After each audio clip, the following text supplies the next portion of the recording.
and there was Betty and Patty and my mother and I there. And I had been to Florida with Mary and Jimmy, and Dad had been in the hospital with his blood clot, and then he came home a week, and they sent him back a week. And so my mother said, I think you better come home.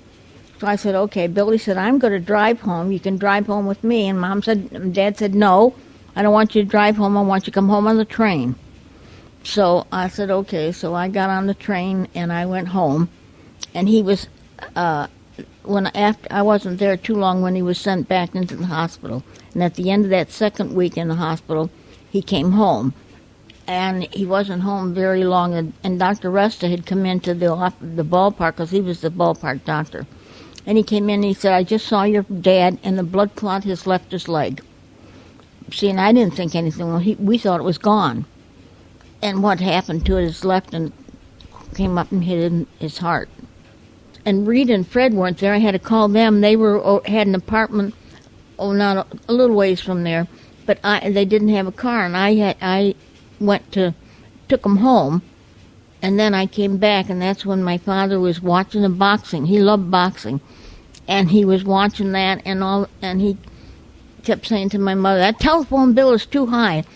And my mother said, yeah, Mag, you talk too much on the phone. I kept calling him, And he said, yeah, that's too high. It's too damn high, he kept saying.